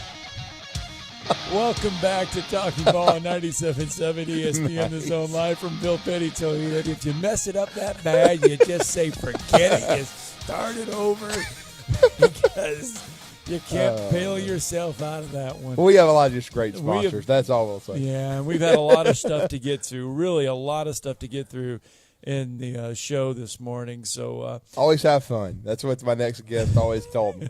When you're on the air, have fun. Oh, we have fun. And lots of times it's not because of anything that we've done or do. Anyway, let's break down Alabama's Heisman Trophy winner, the first Alabama quarterback, which still, through the history of Alabama football, I know I've said it 100,000 times, it's still hard to believe. It really is. And our next guest has the longest-running radio program in the city of Tuscaloosa. It's The Game from 2 to 6 every Monday through Friday. He has amazing callers, amazing interaction. He goes where the tide goes, and our next guest certainly has enjoyed this journey for the Crimson Tide this year. Kind of a roller coaster ride, but right now Alabama #1 in the country.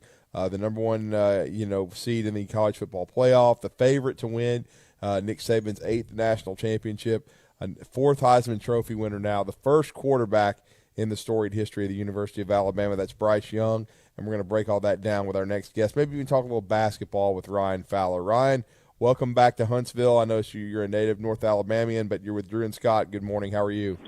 Man, I'm doing incredible, and, just a great weekend. Alabama hoops getting the win and the Heisman Trophy. Growing up, we would always look around and, I'd talk football with my dad, and we'd always talk about Alabama, didn't have a Heisman Trophy. They had all these championships and, having to overcome so much bias. And I have a lot of people that'll tell me, well, they claim 18 national titles. Yeah, they probably should claim even more than that. But, having to overcome so much bias because of, a lot of different circumstances. But, you look back at, in the 20s, having to establish, respect for Southern football and what Alabama did for respecting Southern football, because this was predominantly a geographical region that was up north.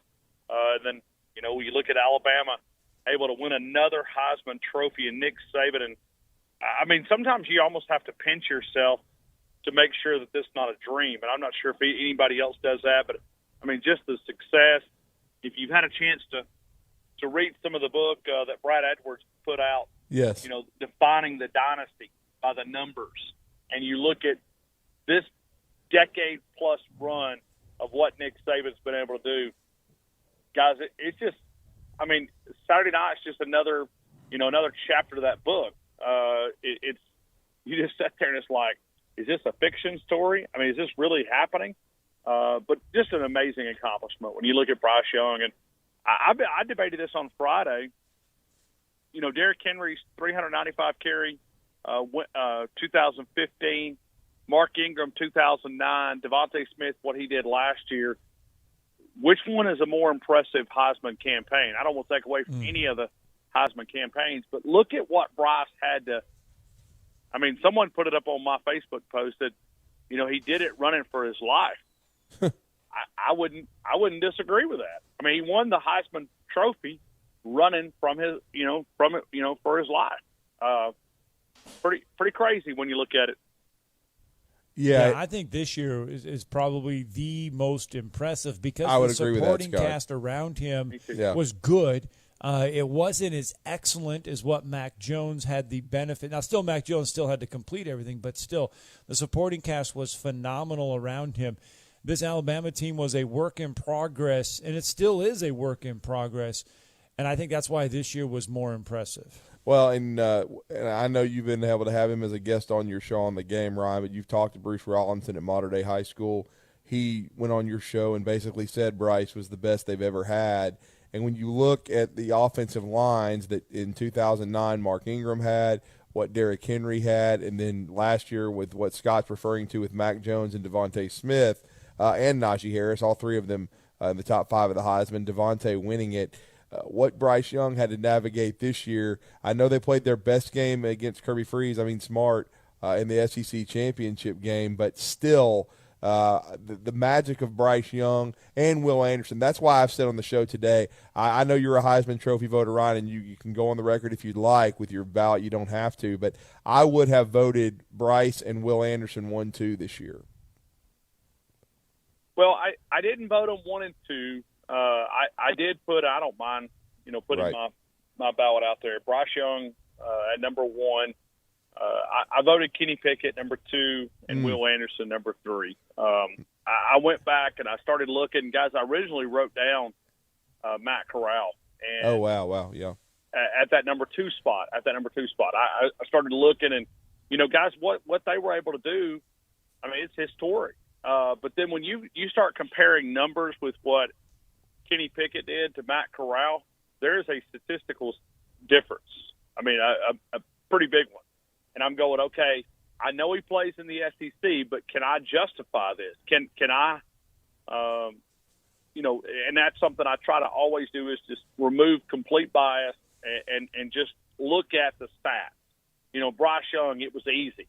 But that number 2 spot, I did. I thought about, putting Will Anderson at that number 2 spot and just sat there. I talked to a couple of other Heisman voters because, the one thing you don't want to do is, you don't want to sound,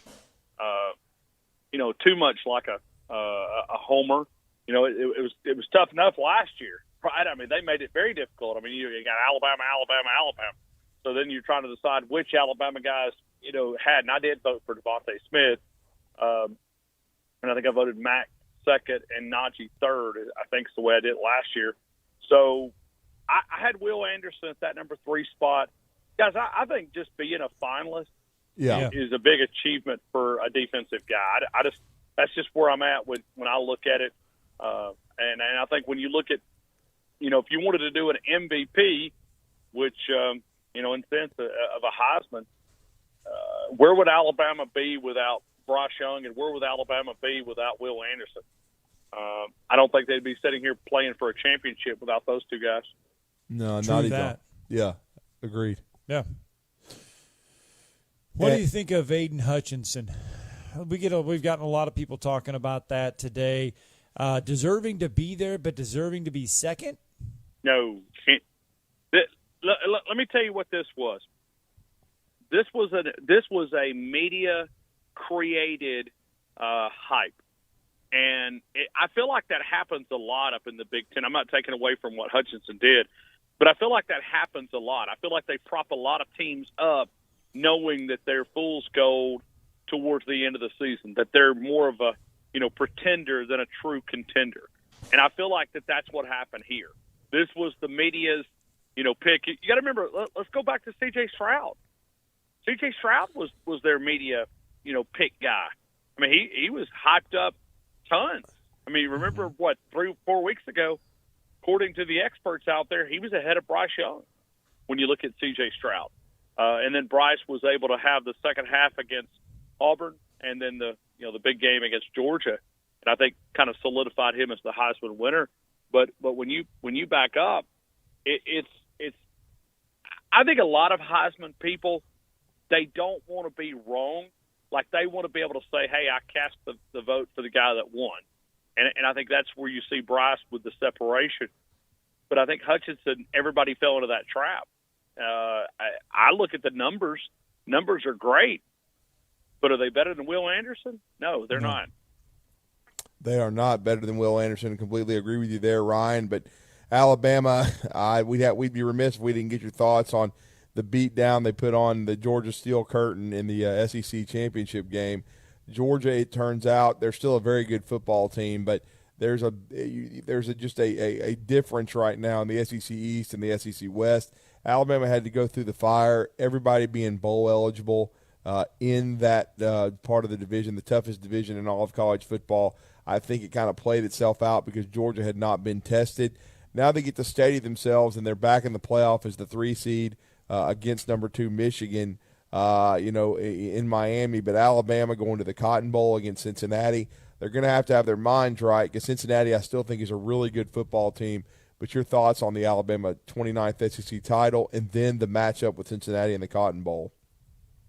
I thought Alabama had a chance to win going into the game. I was a very close prediction.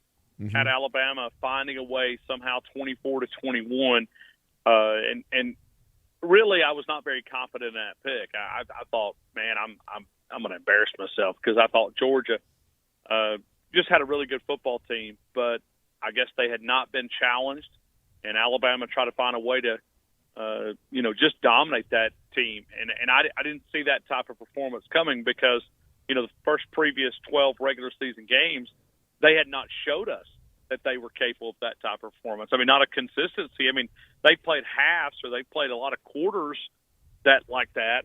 But when you look at the way that they dominated for 4 quarters, guys, that was an impressive win. If Alabama plays that way, they'll hoist up number 19 up in the state of Indiana. If not, who knows what will happen if they, slip back into that trap. But it seems like that this team kind of found their groove in that second half and overtime against Auburn and then the Georgia game. And I wonder if that will solidify where this team is and the identity of this team, or do they slip back in that trap?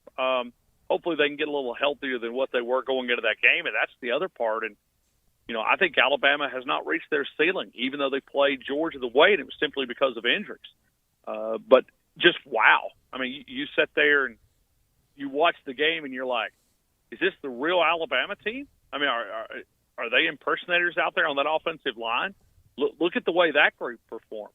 I don't think anybody saw that coming, and, I'd love to hear, some of these offensive line. I know Wes does a great job. I'd love to hear what adjustments that he was able to notice that they did not do, that it was not able to perform in the first 12 regular season games, and what they were able to do on Saturday. So when you look at just the overall performance of that offensive line, I mean, it's hard for me to believe, but did Seth McLaughlin add that much to that offensive line? Yeah, I mean, right? I mean, that's the only piece of the puzzle that's really been different. Yeah. He really has. Did he really add that much? Yeah, I mean, his quickness seemed to add, and his ability to diagnose the line call seemed to be more efficient. He got called for a holding penalty, but when you got Mo, Larry, and Curley out there, you know they're going to come up with a few that are going to make you kind of shake your head. But I thought he competed well. Jordan Davis was fatigued, by early in the second half with how Alabama was playing, up-tempo, fast, which I figured Alabama would do so. But I do want to get your thoughts because this has been a season of attrition for Alabama from an injury standpoint. Obviously, they're still not going to be completely healthy into the Cotton Bowl. They lost Josh Jobe, who looks like he will be out now. We don't know the availability of Jalen Armour-Davis, so there could be two new corners, a Kyrie Jackson, a Kool-Aid McKinstry there. And then, of course, Brian Robinson should be much healthier after he just put on a Warrior-type performance this past Saturday, or 2 Saturdays ago, I should say, on December the 4th in Atlanta. So Alabama, they're not. We could still see some different pieces defensively in the defensive backfield, and then we want to see Brian Robinson healthier, but we won't have John Mechie. John Mechie, 96 catches. Ryan, how do you see Alabama kind of reconfiguring their football team on both sides of the ball to take on the Bearcats? Well, and I think it starts with the Heisman winner, with Bryce Young, a distribution center, trying to find a way to read that defense and make those calls and just putting the guys, in position to have success. I mean, Jamison Williams is the key of being able to stretch that defense. And, we watched it against Georgia, split the coverage and outrun, double coverage. So when you look at Jamison Williams, I mean, he's just another weapon. And I think they'll be able to survive with some of the wide receivers. And, you also wonder if JoJo Earle is going to be able to, to play a role. Yes. That's another one that you could really add. Ja'Cory Brooks, after the catch down at Auburn, should have some confidence. Trayshawn Holden, I think we know what he's going to be. I think these young wide receivers, we've not forced them to have to grow up throughout the season because of, the other veterans up there. But now it's grow-up time. I mean, this is the time where you take those training wheels off, and I just think that they're probably ready for that. It's just simply because, they've not been able to play because all the veterans in front of them. I think you're going to see a pretty productive game, especially against Cincinnati. I think they'll, challenge Alabama in the secondary a little bit with from their secondary standpoint.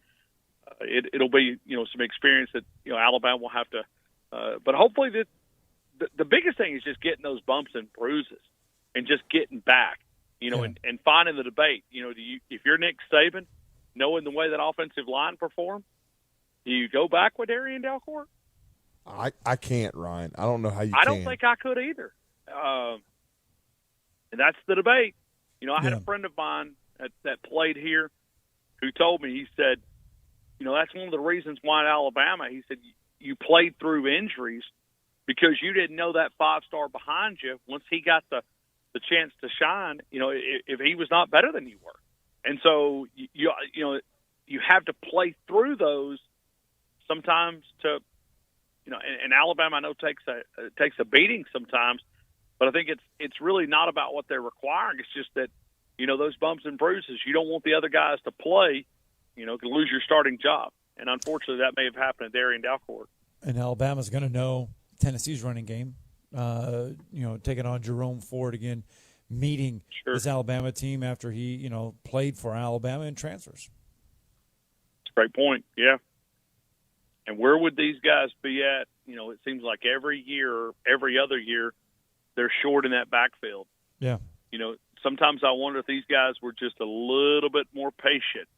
Where would they be, in a running back? Guys like Keelan Robinson, and, I know Nick Saban's pointed that out a couple of different times in some of the coaches' shows, but, you take a look at the depth at running back. It's not where you want it going into the playoffs, but hopefully you can try to find a way to get some guys healthy and, try to find a way. Brian, like you said, I like the way you describe it, the warrior mentality.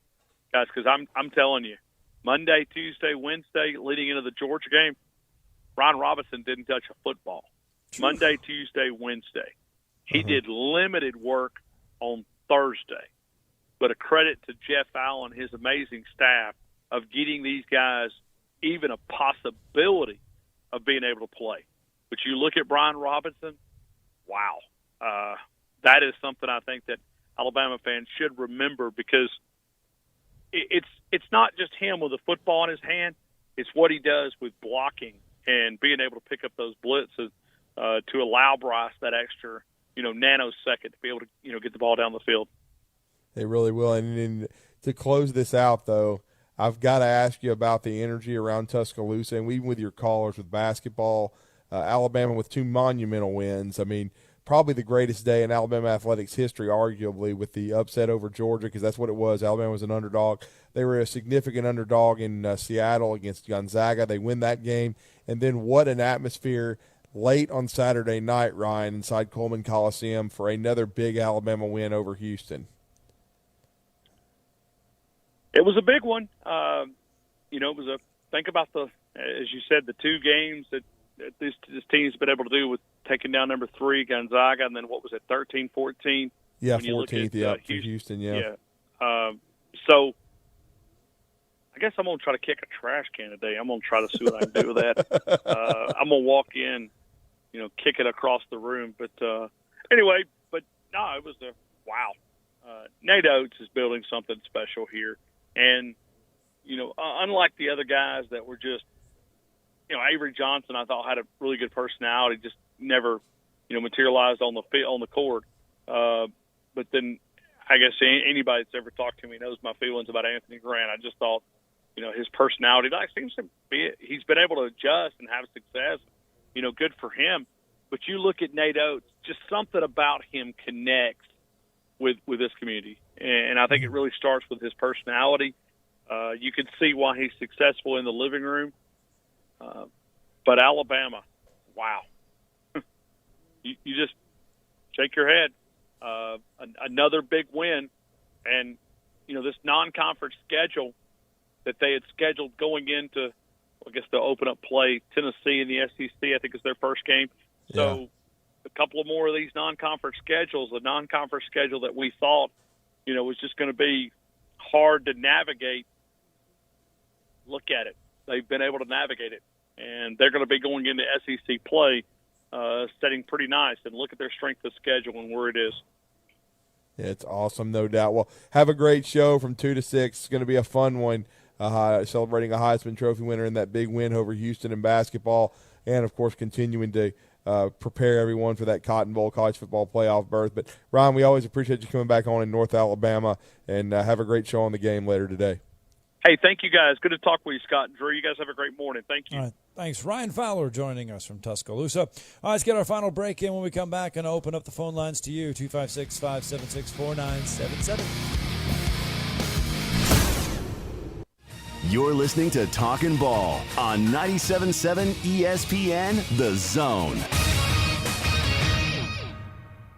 AVIQ. Who is AVIQ? AVIQ is audiovisual the intelligent way, where we put our IQ to work for your AV needs. With more than 100 years combined experience in audio, video, and automation, our team of experts is dedicated to one thing, helping you discover technological solutions that make your home special. Once you experience a game or a movie on one of our state-of-the-art home theater systems, you may never leave the house again. AVIQ can build the entire system for you or provide the quality components if you're a do-it-yourselfer. But AVIQ is more than just home theater and state-of-the-art sound systems. We offer a variety of control options for home technology. Energy efficiency, heightened security, and improved quality of life are all attainable through the automation of home systems. Intuitive and user-friendly control is our main priority in designing a system that meets your needs. Don't just take our word for it. You need to see it to believe it. Come visit us at our state-of-the-art showroom on University, just east of Jim and Nick's, across from AT&T, or visit aviqhsv.com. I'm Chris Haygood at Bob Wallace Appliance. Hey, Dad, if someone gets an appliance for Christmas, how will Santa get it down the chimney? Magic. Madeline, part of the magic of the season is our chance to get together again. More often than not, those gatherings will be in the kitchen. Look for holiday savings on the best brands you already know and trust, like Whirlpool, KitchenAid, and Maytag. Santa's gonna need some help delivering those. That's what we're here for. Huntsville, Florence, and Coleman. Bob Wallace Appliance.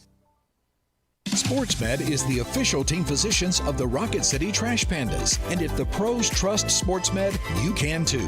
SportsMed provides every service you might need for complete orthopedic care, specializing in orthopedic surgery, sports medicine, joint replacement, spine surgery, neurosurgery, and podiatry. And they offer their own brace shop, in-house full-body MRI, physical therapy, walk-in clinic, and so much more. 4 locations and on the web at sportsmedalabama.com. Sitting here with Mark Kent of Southern Fidelity Mortgage Group of Huntsville. Mark, do you help pre-qualify people? We pre-qualify people all the time, Wes. As a matter of fact, I love having them coming in here because when they come in and they pre-qualify, they can leave my office knowing exactly how much they can buy and have no worries. Mark, tell me about your rates and pricing. Well, Wes, this is something we're really, really proud of. Long story short is, I love being able to provide the best pricing in town. Honestly, I cannot tell you the last time I lost a deal to either rate or pricing, something I'm very proud of. So what all financing options do you have, Mark? We do several different things. If you're purchasing a home, we can handle the purchase. If you're wanting to refinance your home, of course, rates are at the lowest they've been in the last 3 years. We do a lot of refinancing. If you're building a home, we can handle the entire process from breaking ground to the final close. Do you sleep with your phone? Wes, if you want to reach me, you can call me at my office phone, which is 256-562-1000. But always remember, I sleep with my cell phone at night. That number is 256-656-5936. Hi, this is Wes Neighbors. I'm here with Sam Fleming with Fleming Roofing and Restoration. Sam, tell the folks about Fleming Roofing and Restoration. Hey Wes, our company Fleming Roofing and Restoration specializes in commercial and residential roofing and repairs.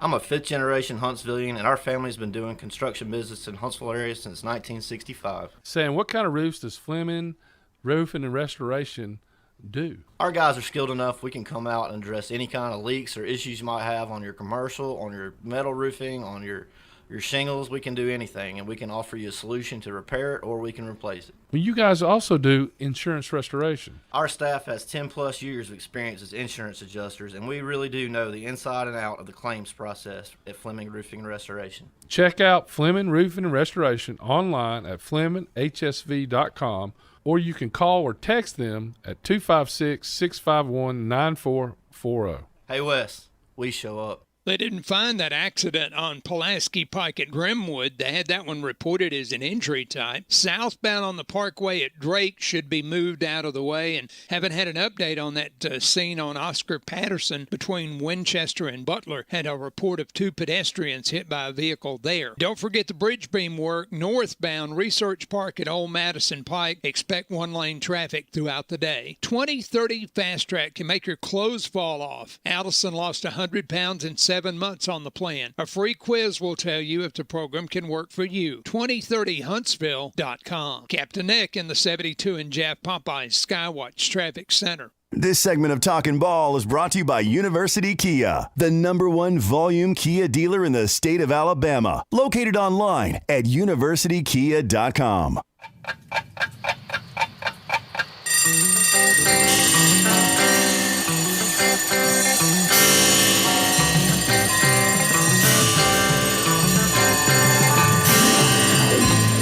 It's time for tomorrow's headlines today with Scott Theisen and Drew DeArmond on 97.7 ESPN The Zone. Time does keep on slipping into the future. Our 2 hours of fun just about done here on a Monday. But we go back out to the Neighbors Wealth Management Hotline. Short time left. Jeff from the Borough with us this morning. Good morning, Jeff. What's going on, guys? Not much. How we doing? Too bad. Just pretty good weekend. Not too good a weekend for the league, though, basketball-wise. So not too good a weekend. So lost a lot of. What do you mean not too good for the weekend? I mean, Alabama won, Auburn won. Well, yeah, South Carolina won. Junior high school, Nebraska, come on. Okay, Auburn got busted anyway. Bruce the cheater. He can't play fair. So what do you get? You're calling Bruce Pearl a cheater, and you root for Kentucky. That is an ironic thing. Auburn.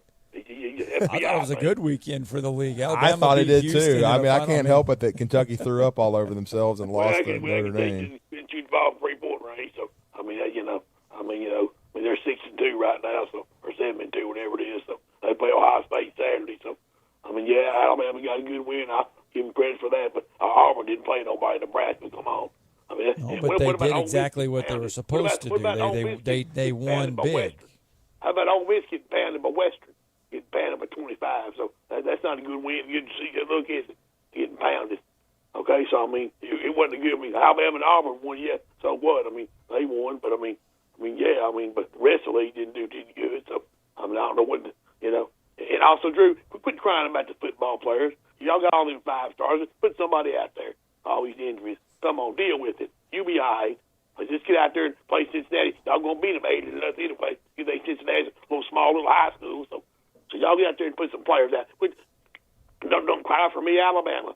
Y'all hang in there, son. See if y'all can beat Cincinnati. Y'all hang in there, man. It's Bryce Young, the Heisman Trophy winner. I think that guy in West Kentucky, 56 touchdowns, 5,000 yards. We'll see y'all.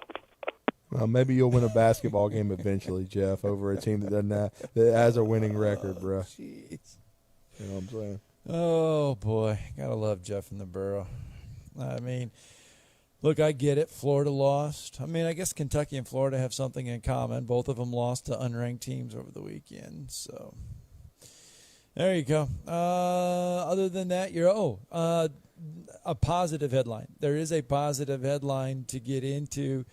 And congratulations to Huntsville's own Janie Jackson. Yes. She secured her LPGA Tour card. She did that yesterday. She finished in a solo 6th-place finish in the final round of the Q School. She shot a 69 in the final round in Dothan. Yes, she did. Janie Jackson, former Huntsville High standout, former Alabama golfer, headed to the LPGA Tour. Well earned there. Yeah, she's had to take the long road. Ooh, and that Q school, that qualifying school, it is a long process.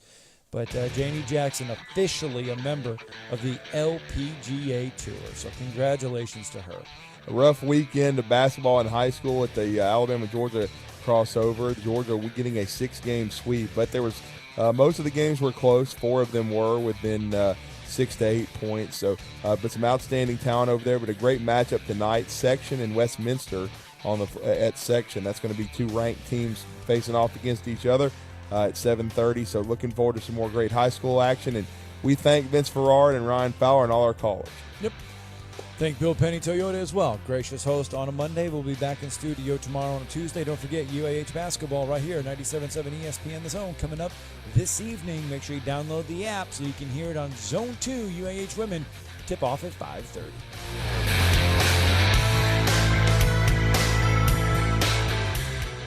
You may be into punk rock, soft rock, or classic rock, R&B, hip-hop, or house, country,